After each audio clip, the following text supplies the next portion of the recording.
Hello, everybody, and welcome back to another episode of Combat Talk. Let's do our synopsis of the show like we always do every week. So, this week we actually have a very interesting interview with my coach, Patrick Robinson. He's a fourth degree black belt in Jiu Jitsu, competes in the IBJJF so many times a year. And we're going to do an interview with him today, and I got that pre-recorded for you guys, so make sure you stay tuned in for that. We're also going to get into some MMA news today, but make sure you tune in for this interview. So stay tuned and be ready to come back for more news.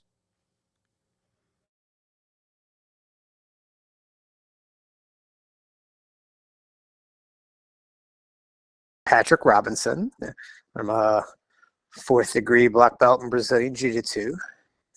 And I've trained a lot of different martial arts in my lifetime, but Jiu Jitsu is the one that I was most interested in. So that's the one I'm still active in and teaching. Right. So, And also you talk about well, me personally, since you are my coach, mm-hmm. a lot of us that know you know that you train under Megaton, and Yes. for the people that don't know, that is actually Mackenzie Dern's dad. But Yes. also the time that you were with him, what was it like to be around him and training under him? It was funny. I had heard about him because, when I realized, I wanted to compete in it, and therefore I needed to get ranked because the bigger tournaments back then, there was hardly any small tournaments, but you could go to like the Pan American Championship, but there was no white belt divisions. You had to be a blue belt. So that was my first idea for like, because I was fighting MMA and back in the early days, and I thought, I'd like to compete. Maybe that would be like the big dream, like, I'll go compete in the Pan American Championships, but I had to be a blue belt. So then, like, okay, who do I get affiliated with? And there was actually somebody in Calumet City, Indiana, that brought Megaton in, and that's when I found out. He wasn't at Gracie, but he was training on, like, he got his black belt from Hoyler Gracie. So he's training in the Gracie family, and he was Brazilian, and so I went to a seminar and talked to him, and I was just very impressed. He was like this big competitor, was always in the world championships, and always going to Brazil, and and it's not like I really knew a lot of other people either, though. You know what I mean? It's just kind of like, okay, here's a guy. He seems like really impressive. He's really high level at the time. So I asked about being an affiliate under him, and he said he wasn't really looking for new affiliates, but he had a brown belt that was down in Terre Haute, Indiana, named Jack McVicker. If I wanted to go like hook up with him and start training, so then that's how it kind of led to you know Megaton being my coach. I trained with Jack McVicker a lot in Indiana, but Megaton gave me all my belt ranks and everything, and I remember finally going to the Pan American Championship in 2003, 2004, and seeing little Mackenzie Dern running around as a kid. you know, you know what I mean? Not really realizing that, she was also going to grow up to be quite famous. It was just Megaton's daughter, you know, running around playing while we're there at the tournament. Um, and because he was such a active competitor, I think that helped out in the end, because that's what I wanted, was to compete. And so, I know a lot of people, a lot of other people are very good instructors, but like, I had one that was competing every year in Brazil and encouraged us to go with him and go train.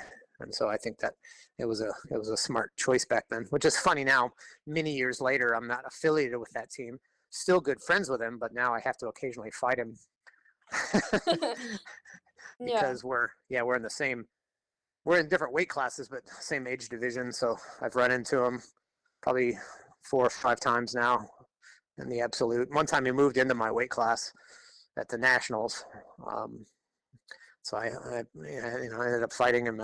Made it to the finals, and then I haven't beat him yet. I probably never will, but but yeah. So it's been good. So after you start, maybe like a couple years after being with Megaton, Now, for the people that don't know, you predominantly compete in the IBJJF. Hmm. With that being said, what was that first taste of and like that feeling when you knew you were competing? Like, oh my God, like there's a big crowd, or like, what was that feeling knowing like this is actually like official, like I'm actually doing this? Well, it's different. I mean, to say back in that era, they didn't have all of these tournaments that you could go to. There was no, back when I was a blue belt, there was no grappling industries, grappling games, Fuji, none of those smaller tournaments existed. Um, and it was actually before the IBJJF, it was the CBJJ, the Confederation of Brazilian Jiu-Jitsu. In Brazil, they have states like we do, and each state had a state federation. And then this was the governing body of all the state federations, the Confederation of Brazilian Jiu-Jitsu. And so I just, really wanted to compete. Megaton said, "Oh, you should come to Brazil and compete in the World Championships that were held in Rio de Janeiro." So I got my passport, booked the flight, trained for it, everything, and went down there. And it was very overwhelming because there was very few Americans doing it. None of the tournament was in English. Everything was in Portuguese, so you had to listen very closely for your division to be called over the loudspeaker, and all that stuff. And waiting in the bullpen, and they can't pronounce your name right. I was Patrick Hobbing's son, so I had to like listen really close. So it was very overwhelming, more because of the just this foreign environment where I'm in another country. They don't speak English. I don't speak Portuguese. And it's all these superstars that you'd read about it in the magazines at the time. And this is like before YouTube, before so like there just wasn't a lot of exposure to it, and so it was kind of overwhelming because it's like, whoa, I'm here, I'm down here doing it, and I'm one of the handful of Americans, and the and now it's changed. I mean, by that point, years later, then they found the IBJJF, and then um, they moved the worlds up to the United States. Um, and then the Master Worlds, so I'm still going to Brazil because the Master Worlds were in Rio, and I did that for a number of years, and then they moved the Master Worlds up here as well, and then now it's huge and international, and there's tons of, and then by the time I was purple belt, I was doing a lot of the other smaller tournaments like Naga and stuff as they were just slowly coming into being. But that's probably why I'm so pro IBJJF because, one, I just think it's the most professional and well-run tournament, but I was also doing it from the very beginning before all these others existed. So they've just seemed like cheaper, smaller versions that have sprouted up, and there's benefits to them to competing, but I'm still, just been doing it from the very beginning. Find like your gym where you train at, and plus, if they want to get the book, where can they get it? Well, the book is available on Amazon. You can the title is Roll to the Top, um, and by Patrick Robinson. And if you just put that into your Amazon search bar, it'll come up. So it's available on Amazon.com.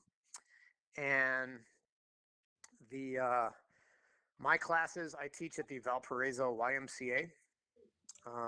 So you can go to the YMCA's website or contact the Y and just ask about the Brazilian Jiu-Jitsu classes. Um, those are my classes to the public, and they can find me on Instagram as ChokeYouBJJ. They can always message me on social media or something if they have questions or they want to do private lessons or something. I teach a lot of privates. But yeah, my classes are basically a YMCA program. You don't have to be a member of the Y, but you get a discount if you are. Right.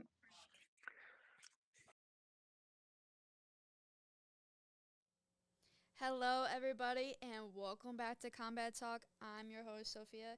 So, that was an interview with my coach, Patrick Robinson. Now, I talked about the book at the end. It is called Roll on Top, and for people that don't know about the book, it's mainly about high percentage moves and game planning for jiu jitsu and training and competitions. Now, if you want to read the book, it is actually on Kindle on Amazon. So that's basically the way you're going to get it. But Pat is also working on online training and starting to look into that realm. But we're going to go to commercial and stay tuned because we got some new information to talk about.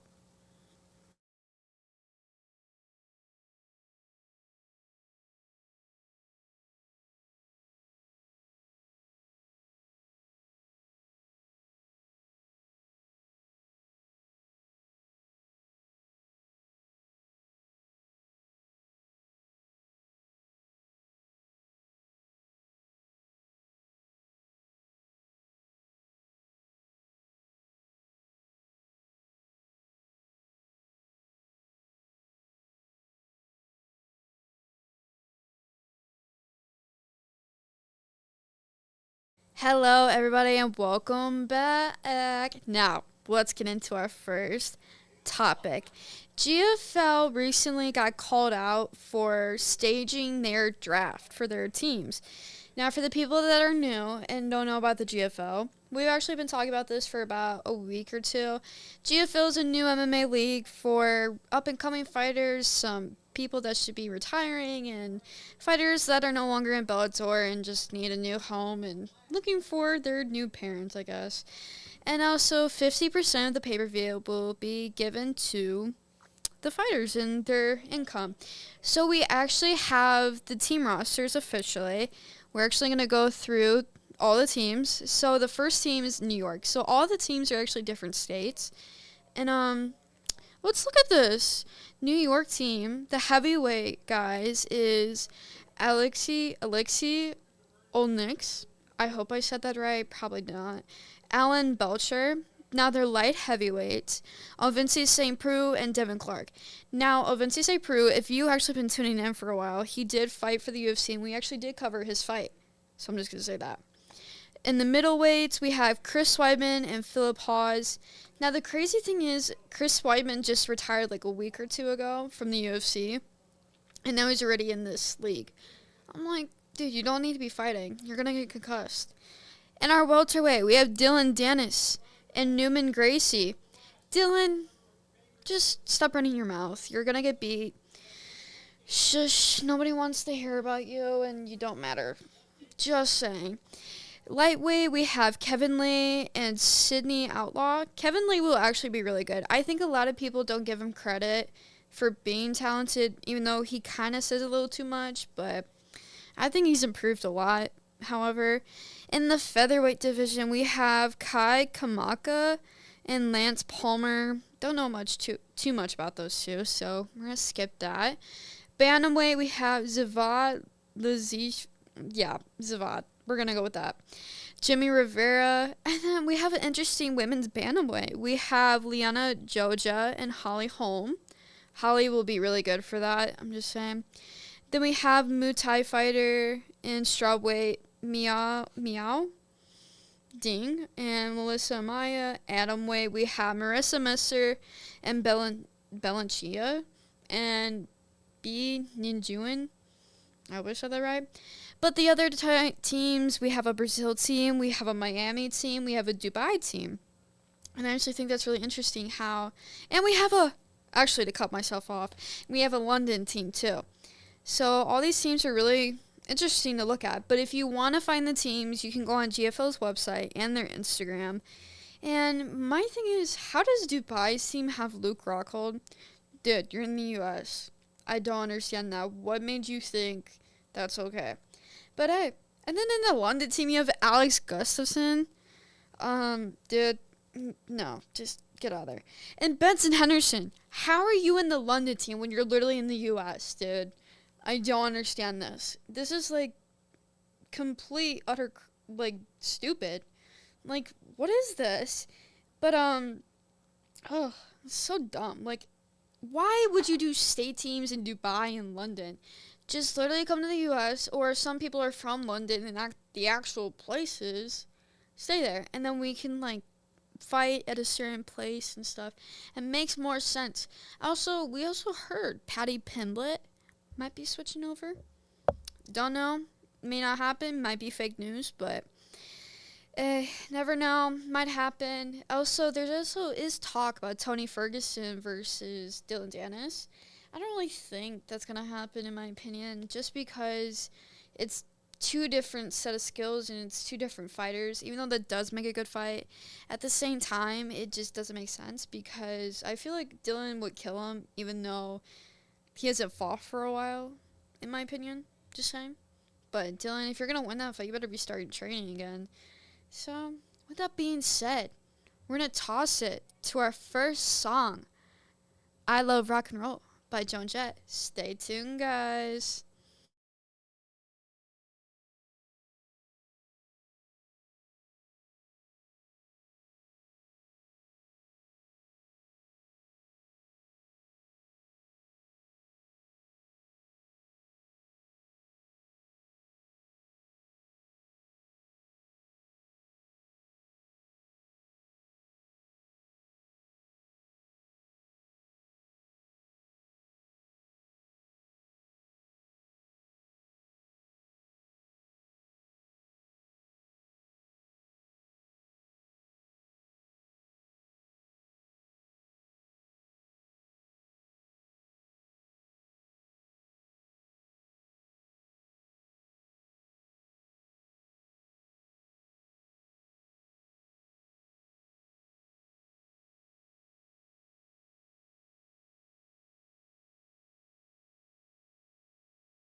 Hello, everybody. Welcome back. Yep, that's me for ya.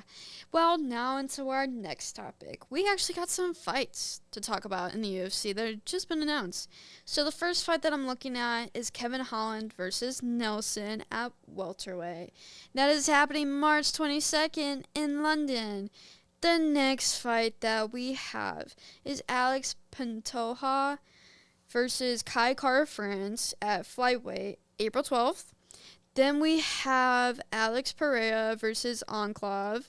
And also we have Justin Gaethje versus Dan Hooker. Now, that fight actually got announced, I think, a couple of weeks ago at the Islam fight.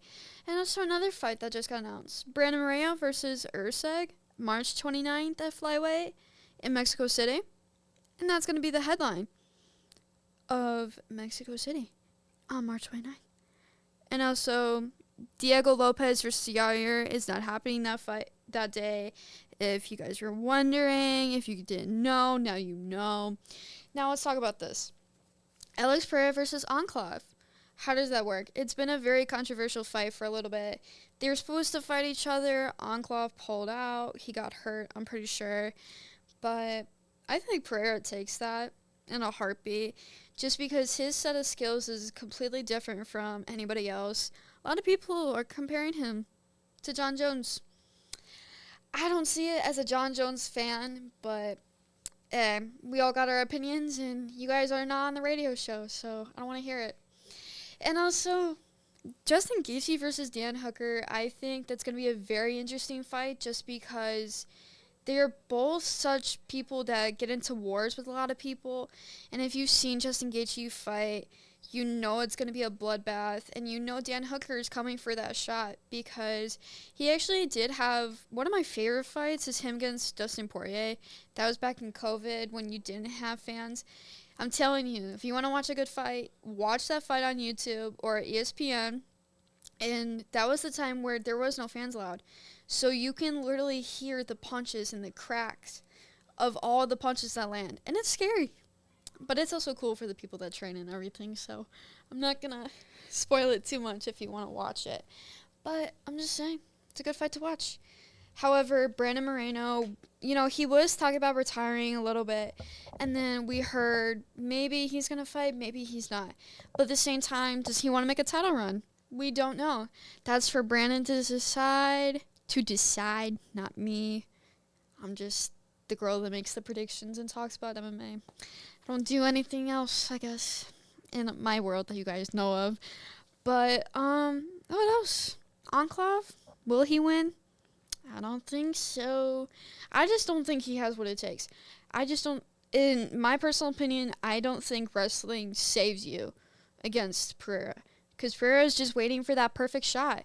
And maybe he'll get hit. But also, if you watch a lot of Alex's fights, he's a very reactive fighter. But he also knows that he can stand back.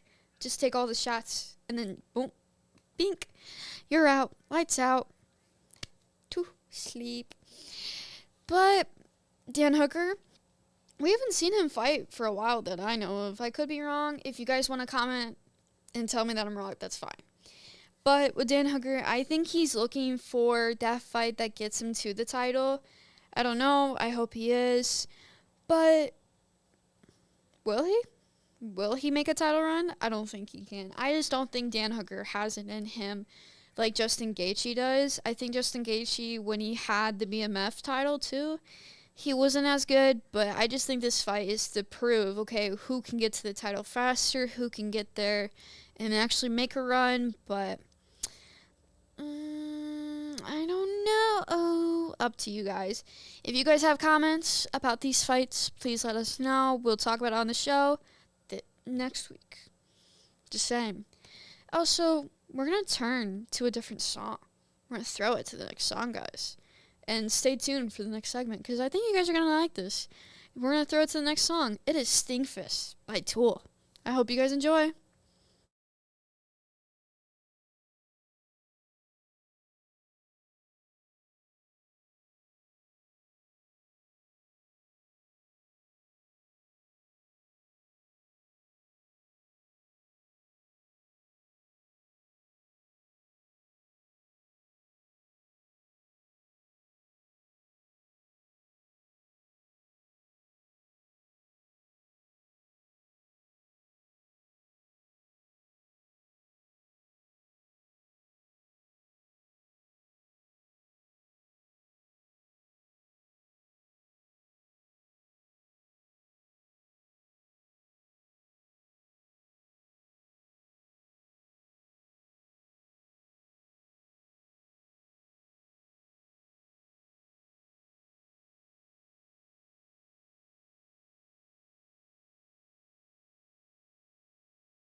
Welcome back, everybody. Hope you're having a good day. Now on to our next topic. Apparently, Islam Makachev is talking about going to 185. Now, let's look who's in the 185 division. As much as I hate this man, yes, hate is a very strong word. I do not care. This man sucks, and I hate him, and I hope he gets his butt beat by Sean Strickland. Dricus Duplessis is number one. Why? I don't know. The dude sucks. He's an idiot. Then you have Sean Strickland. And then, who do you have? Israel Adesanya. Then we have Cosmet. Then we have a Robert Whittaker. We have Kanar. I don't know how you say his name. You have Paulo Costa. And you have Alex Pereira. Well, let's actually talk about like the first three for a little bit of the segment. Islam against Dricus, I don't think that's even close. I think Islam takes this fight just because Dricus is not that good in my opinion. I think he's good for a type of fighter like Sean Strickland. That's pretty much it. Sean Strickland versus Islam, Sean might be sent into retirement for that one. I love you, Sean, but you are not making it out of that fight. You're going to be gone. Sorry, that was really loud for the mic. But, Cosmet versus Islam. This will actually be a very interesting fight just because of the wrestling. And also, who can also land more shots and take control of the fight will be very interesting. Robert Whittaker, I don't think... Here, I'll say this. Robert Whittaker is known for taking a lot of punishment and able to, kind of control the fight, but also known for having a lot of wars. Who else? Paulo Costa, I just think he's too much of a steroid head to fight Islam and will just get caught again with his secret juice. Dude, that's not secret juice, that's steroids in a drink. Or whatever you guys want to call it. Alex Pereira versus Islam. I think this is one of the fights that I would like to see in the 185 division, just because you have two different fighters, and they come together, and we'll see what happens. But I think the one fight that I don't want to see is Dricus, just because he's not that good, in my opinion. For the fans of him, I'm sorry. That dude is a total idiot and has no common sense and thinks everything involves around him. You might be champ, dude, but you dumb. You suck. So, Islam, I think Islam could carry this division, honestly.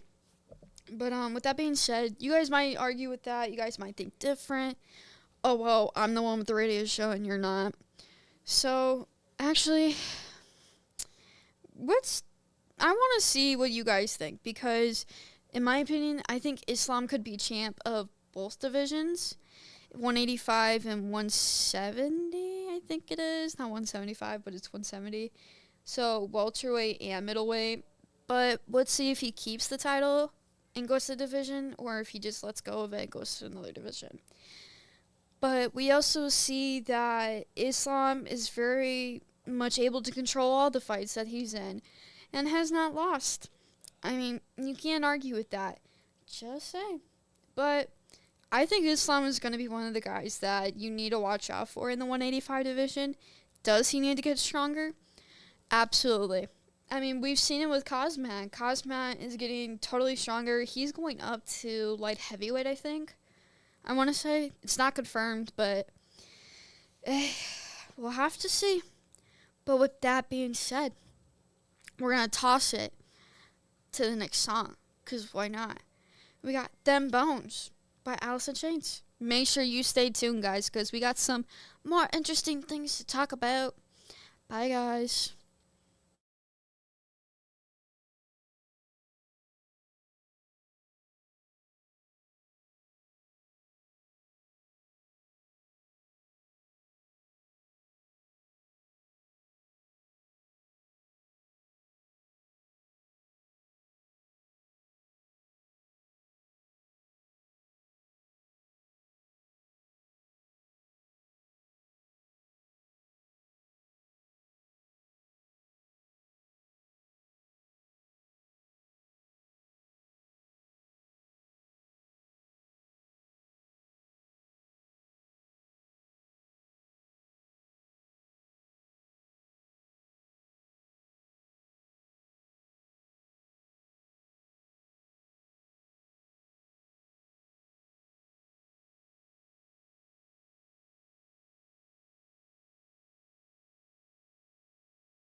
Hello, everybody, and welcome back to Combat Talk. This will be the last segment. I'm just letting you guys know. I know it's very sad, but oh well. This weekend, we have an interesting right card. We have Israel Adesanya versus Mayov.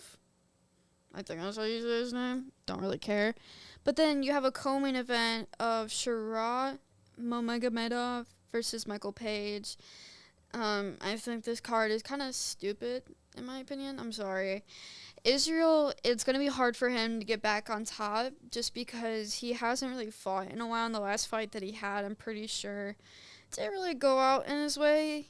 And it was very sad because Israel looked really good in that fight camp, but didn't come out on top, which was very sad for us fight fans because we were really hoping he would beat Dracus. So, very sad times. But Michael Venom Page, I'm not a very big fan of Michael Venom Page. I think he's a disrespectful person to this sport. I think he means nothing to this sport. A lot of people would argue about that, but at the same time, Michael Venom Page, I don't like him. I think he's stupid. I think he has no talent. But that's my opinion. I think you guys might be wrong. We can argue that. If you saw the Kevin Holland Michael Page fight, my dad's watching this, so hi, Dad. But also, I'm going to say, me and him were stuck at Buffalo Wild Wings watching this fight card, watching Michael Venom Page. Do you know what happened at that fight that I watched? Michael Venom Page fight? I fell asleep. My head was on the table going, asleep on the table because it was so boring. Venom Page, get your stuff together. You need a better fight camp. And you need better training partners because you suck, dude. I'm sorry. You booty. Yup, booty. I'm sorry. So I'm calling Magomedov is going to beat him. He has a lot better wrestling. Also, the dude's blind in one eye and is still fighting. And it fights better than Michael Venom Page and has had a way better career than Michael Venom Page. Dude, that's saying a lot. What? Like, how do you fight with one eye? But Michael Bisping did it. I can't talk about that because I've never been through it. But props to them, man. Israel, I think he takes this fight. Actually was going to cover the fight card, but we're just going to talk about the two fights because actually next week we're going to get into some more fight predictions with Sean Strickland.